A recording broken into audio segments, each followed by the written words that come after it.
안녕하세요 학생 여러분, 최필주입니다. 오늘은 쉽게 익히는 부동산 개발 사업 2강을 시작하도록 하겠습니다. 제가 1강 때보다 조금 더 발전된 모습을 보여드릴 수 있을 것 같아요. 그게 뭘까요? 바로 이렇게 필기를 할 수 있다는 것을 제가 깨달았습니다. 그래서 2강 한번 시작해 보도록 하겠습니다. 여러분들, 부동산 개발 사업이에요. 우리가 그냥 개발 사업이라고 했을 때 구글에 검색을 해보면은 부동산보다는 프로그램 개발이 더 많이 나옵니다. 하지만 부동산 개발 사업이라고 같이 치면 드디어 저희가 아는 시행이라는 것들이 나오죠. 결국에 중요한 건 뭘까요? 바로 저희가 부동산의 속성을 잘 아는 거예요. 부동산 속성, 정의 이런 거 너무 흔해요 라고 말할 수가 있습니다. 하지만 우리가 부동산에 대해서 많이 이 개념을 이해를 했을 때 바로 여러분들이 창의적인 생각을 할 수 있어요. 내 제대로 된 개념을 모른다. 어떻게 될까요? 맞습니다. 바로 터무니없는 소리를 하게 돼요. 그렇기 때문에 차근차근 저희가 정의부터 살펴보도록 할게요. 이거는 건설사, 증권사 직원들한테도 똑같이 강의하는 거예요. 그만큼 정의를 제대로 아는 것들이 중요합니다. 안일부, 움직일 수 없는 이제 재산, 자산이다 라는 것들이 바로 부동산. 동산은 뭘까요? 움직이는 것들이죠. 그런데 움직이는 것들 뭐가 있죠? 맞아요. 뭐 화폐도 예를 들 수가 있겠죠. 금, 덩어리 이런 것들은 딱 나오니까 뭘 하면 되죠? 돈을 주면은 고맙다 받아가면 돼요. 내가 소유하고 있으면 돼요. 맞죠? 하지만 부동산 같은 경우에는 우리 집이 만약에 뭐 강동구에 있어. 그럼 그 강동구에 있는 집을 영차 하고 들고 와가지고 줄까요? 안 되죠.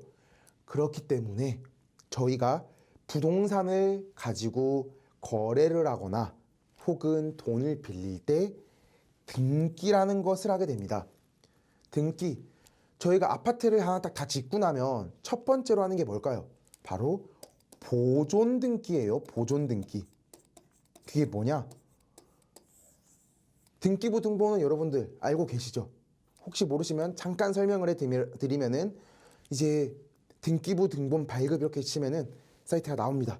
거기서 주소지를 입력을 하면은 표제부에는 그 물건에 대한 설명, 갑구에는 소유권, 을구에는 그런 권리관계에 대해서 적혀 있어요. 이거는 뭐 최필주 강사 거고요. 은행에서 KB 국민은행에서 돈을 대출해 줬습니다. 이런 것들이 적혀 있는 게 등기부 등본인데, 보존 등기라는 거는 이 등기부 등본이 하나의 공책이라고 하면 이 부동산과 관련해서 공책을 만드는 것들을 보존 등기다라고 이해하시면 편합니다. 실물과 달리 이런 보존 등기에서 책이 있어야 너 강동구에 집이 있네? 우리가 돈 빌려줄게. 여기에 우리가 2억 빌려줬음이라고 등기에 적어두는 거예요. 이거를 저희가 이렇게 적어서 돈을 빌려줄 때 조금 더 어려운 말로 어떻게 말하냐? 유동화를 했다라고 이야기를 할 수가 있습니다. 그러니까 동산과 부동산, 부동의 특性때문에 저희가 등기라는 것이 생겼다. 그러면은 자동차, 선박, 비행기는 어떨까요? 이거는 움직일 수 있잖아요. 자동차 타고 가면 되는 거니까.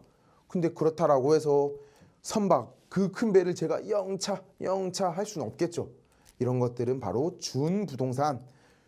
움직일 수는 있지만 너무 움직여서 갖다 주기 어려워요 라고 하면서 준부동산, 의제 부동산이다라고 해서 이런 것들도 등기가 나오게 됩니다. 그래서 저희가 차량 등록증도 받죠. 등기를 하고. 이렇게 정의에 대해서 여러분들이 잘 알아봤어요. 그러니까 이 정의만 알아도 우리가 등기라는 걸 왜 하는구나. 부동산을 가지고 팔 때는 등기로 파는구나. 그리고 부동산을 가지고 돈을 빌릴 때도 등기를 이용을 하는구나에 대해서도 알 수가 있었습니다. 그러니까 부동산 개발을 하거나 부동산 거래를 할 때 어떤 것들을 가장 중요하게 봐야 될까요? 맞습니다. 바로 등기부 등본이에요. 부동산의 3요소도 정말 중요합니다. 기술, 경제, 법. 이 세 가지가 부동산의 3요소다. 그러면은 우리는 법도 공부해야 되고 경제도 공부해야 되고 기술도 공부해야 비로소 부동산을 잘 알 수 있다라고 말할 수가 있는 거예요. 근데 많은 증권사나 저축은행 직원분들이 이 기술적인 거에 대해서 간과를 많이 하세요. 그러다 보니까 우리가 위험을 맞이하게 된 거예요. 건설사에는 현장 계시는 분들 경제적, 법적 관점을 등한시하다가 위기를 겪는 경우들이 많습니다. 그래서 반드시 내가 어떠한 업종, 어떠한 회사에 있든 이 세 가지 관점 다 익히실 필요가 있다라는 것들을 여러분들이 알아두셔야 돼요. 와, 이제 부동산에 대한 이야기를 사실 많이 했어요. 맞죠? 전체적으로 부동산의 1강에서는 흐름이 이렇게 변했고 최초의 PF는 언제고요. 이런 것들에 대한 이야기가 가득 있었죠. 그러다가 이제 부동산의 정의, 부동산의 3요소까지 살펴봤습니다. 이제 뭐 해야 될까요? 맞아요. 부동산은 알았으니까 이제 개발 사업을 알아야 됩니다. 첫 번째, 사전조사. 이게 사실 부동산 개발업에서는 가장 중요하다고 할 수 있어요. 만약에 이런 질문들이 저한테 올 때가 있어요. 아, 저 혹시 이 땅 정말 좋은 땅이에요. 강남에 있는 땅이에요. 송파구에 있는 땅이에요. 한남동이에요. 좋은 땅이죠. 근데 이런 땅 한번 같이 기획해 줄 수 있나요? 이렇게 의뢰가 들어옵니다. 그리고 제가 뭐 안동, 광주 이런 데 땅이 조금 있는데 조금 그렇죠. 그래도 기획 좀 가능할까요? 라고 물어보세요. 많은 분들이 찾아오십니다. 제가 어떻게 대답할까요? 세상에 좋은 땅과 나쁜 땅은 없다. 돈이 되고 우리가 돈을 벌 수 있으면 좋은 땅, 돈을 못 벌면 나쁜 땅입니다. 강남이라고 해도 예를 들어서 토지의 가격이 평당 100억이에요. 제곱미터당 30억이야. 좋은 땅일까요? 그 제곱미터당 30억에 내가 땅을 사서 어떤 건물을 지어서 내가 돈을 벌 수 있죠? 저는 상상이 안 됩니다. 물론 30억까지는 하지 않죠. 그럼에도 제가 이렇게 설명을 드리는 이유는 좋은 땅이라는 것은 토지 가격과 이 토지의 용도지구, 여기에는 주거를 지을 수 있는 공간입니다. 여기는 상가를 지어야 되는 공간이고요. 여기는 호텔을 지어야 되는 공간이에요. 라는 것들이 사실 다 계획이 되어 있습니다. 그런 계획이 없으면 어떻게 될까요? 맞아요. 여기에는 학교가 있는데 옆에는 갑자기 고층 오피스가 있어요. 직장인들밖에 없어. 그리고 또 옆에는 호텔이 있고 또 여기에는 맛집이 있어. 주거 공간이 없네. 그럼 이 학교는 도대체 왜 필요하죠? 이렇게 될 수도 있고. 그 다음에 사실 뭐 베트남이나 태국 같은 도심에 가면은 조금 그런 경우들을 볼 수 있는데 막 알록달록 높고 낮고 왔다 갔다 그런 랜드스케이프라고 하죠. 멀리서 봤을 때 도시의 경관도 조금 엉망이 되는 경우들이 있어요. 그러니까 우리나라는 뿐만 아니라 많은 나라에서 선계획 후 개발, 계획을 먼저 하고 여기에는 아파트 짓기로 했으면 아파트 짓자, 여기는 학교 짓기로 했으면 학교 짓자, 이런 계획을 나라에서 먼저 하고 그 계획에 따라서 토지의 가치가 조금 설정이 되고 개발이 된다라고 보셔야 돼요. 왜 그러냐면은 만약에 여기에 땅이 이렇게 있어요. 그리고 옆에도 땅이 있어요. 토지의 가치를 결정한 것 중에 하나가 바로 용적률입니다. 여기는 뭐 200%, 여기는 800%예요. 그러면은 똑같이 100평이더라도 여기는 800평의 건물을 지을 수 있는 거고 여기는 200평의 건물을 지을 수 있는 거예요. 뭐가 중요하죠? 800평이면은 맞아요. 80평씩 해도 10개의 아파트가 생기는 거고 200평이면 어떻게 되죠? 80평층 하면은 2개의 아파트밖에 안 생기는 거예요. 맞죠? 그렇기 때문에 용적률, 그래서 저희가 일반 상업용지의 토지가 가격이 비싼 거예요. 맞죠? 그러다 보니까 저희가 정보를 발굴을 합니다. 만약에 돈이 될 게 너무 확실한 땅이에요. 그러면 이미 다 누군가가 건물을 지었을 겁니다. 그렇기 때문에 막 다니면서 여기 땅 얼마예요? 지주들한테 물어볼 수도 있고 중개사분들한테 물어볼 수도 있겠죠. 그리고 우리가 이 개발업계에서 일을 하다 보니까 신탁사나 증권사, 건설사 같이 일하시는 분들한테 접수가 된 땅들을 받기도 합니다. 그래서 정보 발굴을 하면은 올렐레 이 땅 괜찮은 것 같은데 라는 생각이 들 때가 있어요. 왜냐하면 이거는 저희가 일을 많이 하다 보면은 이 지역에 아파트를 지을 수 있는데 토지가 평당 500만 원이네. 그러면은 분양가는 최소한 평당 1,400만 원은 되겠다 라는 것들을 좀 경험치로 저희가 알고 있어요. 근데 주변의 시세를 보니까 평당 1,000만 원이네. 이러면은 그거는 검토를 하진 않겠죠. 근데 시세가 1,800만 원이에요. 이러면은 여기에 사업해볼 수 있을 것 같은데? 라고 하면서 건축사들한테 건축해요. 몇 평의 아파트를 지을 수 있고요. 얼마 만에 세대가 들어가고 이제 실제로 여기 아파트가 지을 수 있는지 확인해 주세요. 라는 것들을 요청을 하게 돼요. 그 다음에 어떻게 해야 되죠? 사업 수지라는 걸 작성하게 됩니다. 여러분들이 부동산뿐만 아니라 어떠한 사업을 하든 사업 수지 작성이 가장 중요해요. 사업 수지라는 거는 매출, 내가 이걸 해서 얼마를 벌 수 있어. 캐시인, 현금을 얼마를 벌 수 있어요. 지출 하기 위해서는 첫 번째 토지에 대한 가격, 두 번째 건물 공사비만 하더라도 필요하겠죠. 다 내 돈으로 못 할 거니까 금융 비용, 팔아야 되니까 판매에 관련된 판매 비용, 그 다음에 우리가 세금을 내야 되니까 뭐 제세 공과금 이런 것들이 생겨요. 이런 것들을 다 합했을 때 이 건물 지어서 팔면은 100억은 받을 수 있을 것 같아. 근데 지출 금액을 다 합쳐봐도 90억이면 되겠는데? 이렇게 하면 어떻게 해야 되죠? 부동산 개발 사업을 해야 되죠. 그리고 만약에 여러분들이 커피를 팔아요. 커피를 팔았을 때 이거 다 팔면은 100억은 벌겠는데? 혹은 뭐 1억은 벌겠는데? 그러면 커피 원두값, 뭐 머신값, 종이컵값, 그 다음에 아르바이트생을 고용할 거면 그 아르바이트생의 인건비를 했을 때 올렐레 팔아서 벌 수 있는 돈이 1억인데 사람들이 내가 이거 원가를 다 합쳐보니까 1억 1천만 원이네? 이 사업 해야 될까요? 아니죠. 하면 안 됩니다. 그래서 이런 사업 수지를 작성하는 것들은 사업에서 어떠한 사업이든 가장 중요하다. 근데 돈을 벌 수 있을 것 같으면 어떻게 해야 될까요? 맞아요. 토지를 사야 돼요. 맞죠? 부동산은 시작이 토지고 끝도 토지입니다. 돈이 남을 것 같았는데 아싸 하고 막 달려갔어요. 근데 아이고 죄송합니다. 토지 가격을 20억을 더 올려야 되겠어요. 라고 말을 해. 그럼 90 더하기 20억 하면은 110억이죠.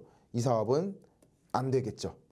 그리고 90억 막 뛰어갔어. 아이고 죄송합니다. 딱 하루 전에 다른 사람이 계약하셨어요. 라고 하면은 저는 기회를 놓치겠죠. 그래서 속도도 정말 중요합니다. 저희도 현업에서 일을 하다 보면 하루 차이로 땅을 뺏긴 적도 있고 하루 차이로 저희가 땅을 뺏은 적도 있어요. 저희가 먼저 검토해서. 그래서 정말 좋은 땅이다 했을 때 저희는 뭐 밤을 새서라도 검토를 하죠. 시간이 정말 중요하기 때문에 그래요. 토지 계약을 하고 잔금을 치르게 되면 저희가 토지를 갖게 됩니다. 대부분 이제 계약만 하고 이제 인허가 지자체에다가 갑자기 뭐 학교가 있는데 바로 옆에 빨간색 이상한 건물을 탁 지어버려. 옆에는 다 그냥 파란색 건물, 벽돌 건물인데 우리 거만 아니면은 뭐 초록색 건물 이상하게 올려버려. 이렇게 되면 어떻게 되죠? 또 막 모양이 약간 똥 모양이야. 초록색 똥. 이렇게 막 초록색 똥 모양으로 이렇게 막 지어놨어. 그러면 이제 막 지나가면서 뭐야 기분 나빠. 우리가 싫어하겠죠, 국민들이. 이러다 보니까 지자체, 이제 뭐 작은 경우는 뭐 구청, 시청에서 이제 혹은 뭐 경기도청에서 인허가 여기에 이런 거 짓고 싶어? 허락을 받으세요라는 절차들이 있어요. 그러면은 사실 건축사라는 거는 뭐냐? 저는 인허가의 법적 대리인이라고 말씀을 많이 드려요. 건축사들이 뭘 많이 하죠? 막 그림을 막 그리시죠. 도면을 막 그려요. 여기는 벽체, 여기는 화장실 막 이렇게 그리십니다. 왜 그릴까요? 무에서 유를 창조하는 게 건축이잖아요. 아무것도 없는 땅에 건물을 올리는 게 건축입니다. 그러면은 저렇게 인허가 받을 때 어떻게 설득을 해야 되죠? 맞아요. 그림을 그려서 설명을 해야 되잖아요. 그래서 그림을 그리는 작업들이 필요한 거예요. 근데 법규를 준수하면서 그림을 그려야 되죠. 그리고 건축사분들이 전문가다 보니까 이분들이 지자체랑 협의를 해서 인허가를 받게 됩니다. 그리고 어떻게 하죠? 이거 누가 지어줄 거야? 건설사를 선정을 하고 돈을 어떻게 빌리지? 금융 구도도 설정을 하게 됩니다. 물론 실제 이것들은 현장에서는 많이 바뀔 수는 있어요. 그리고 저희가 착공이라는 거. 이제 우리 건물을 이제 지을 거니까 자, 공사 스타트 하는 거를 착공이라고 하고, 만약에 주거 공간이다 라고 하면은 분양을 하게 되겠고, 뭐 상업시설이다 라고 하면은 뭐 미리 받을 사람들을 또 분양을 할 수도 있고, 혹은 이거는 호텔이에요. 우리는 분양을 하지 않고 내가 직접 소유를 하고 운영을 할 겁니다가 될 수도 있어요. 시공이라는 거는 뭐냐면은 실제로 건물을 건축하는 과정 중에 있는 것들을 바로 시공이라고 합니다. 분양을 했었으면 운영 관리 없이 수익이 정산이 될 거고, 직접 운영 관리를 하면은 우리는 10년 동안 운영 관리를 하고 이렇게 될 수 있어요. 운영 관리를 하다 보니까 야, 이거 우리가 100억씩 버네. 요즘에 예금 금리 어떻죠? 한 3% 정도 되죠. 그러면 우리가 어떤 생각을 할 수 있냐? 이거를 우리가 뭐 캡레이트, 요구 수익률이라고 이제 업계에서는 쓰는데, 쉽게 생각을 하면 3%. 그러면은 누군가한테 5% 수익을 안정적으로 가져갈 수 있어요 라고 하면은 우리 거 사갈 것 같은데? 그럼 어떻게 되죠? 맞아요. 연수익이 100억이라고 했을 때 우리가 이거를 1000억에 팔아요. 그러면은 1000억에 산 사람은 어떻게 되죠? 수익률이 10%. 5%만 해도 설득이 될 것 같다. 그럼 우리의 가치가 어떻게 되죠? 2000억이 되죠. 왜냐하면 2000억에 누군가가 사면은 100억씩 벌면 5% 수익이잖아요. 이게 바로 캡레이트. 그래서 캡레이트가 작아질수록 퍼센트가 매각 가치는 커지죠. 이런 것들을 알아둬야 됩니다. 이렇게 내가 10년을 운영했는데 안정적으로 우리가 100억은 최소한 벌었어요. 저희 거 2000억에 사실래요? 라고 팔 수가 있겠죠. 이렇게 되면은 이때 수익이 정산된다 라고 생각을 하시면 되고, 혹은 이거 팔려고 하다 보니까 뭐 양도했을 때 그런 내 이익에 대한 세금도 있고 해서 안 되겠어. 우린 계속 운영할게. 근데 나 호텔 하나 더 짓고 싶은데 라는 생각을 할 수가 있죠. 그러면은 이 부동산을 또 담보로 추가 대출을 받아서 부동산 사업을 계속 할 수도 있는 거예요.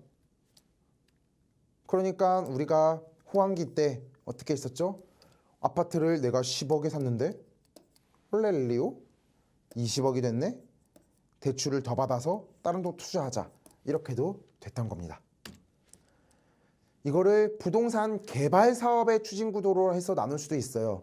이건 전체 어떻게 보면은 건축에서 말하는 순서라고 볼 수가 있고, 이거는 두 가지로 나누면은 사업화, 사업을 만드는 단계, 그리고 사업 단계, 사업을 하는 단계로 크게 두 덩어리로 나눌 수가 있습니다.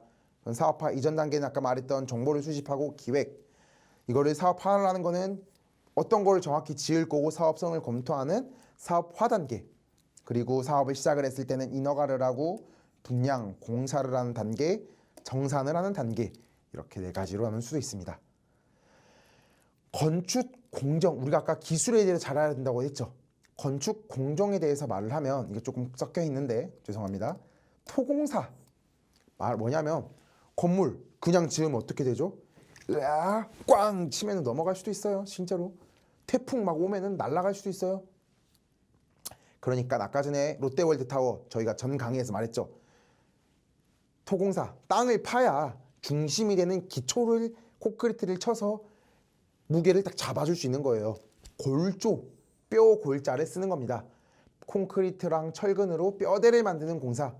그러면 우리 벽지, 콘크리트에 바로 벽지 붙이면 잘 붙을까요? 안 붙어요. 그래서 석고보드라는 것들을 덧대되게 되고 외기랑 접하면은 그 핑크색 아이소핑크 같은 거 있죠? 단열재를 덧대게 되고 그 다음에 페인트 칠을 하든 도배를 바르든 하게 됩니다. 그런 것들이 이제 수장공사다라고 보시면은 편하실 거예요.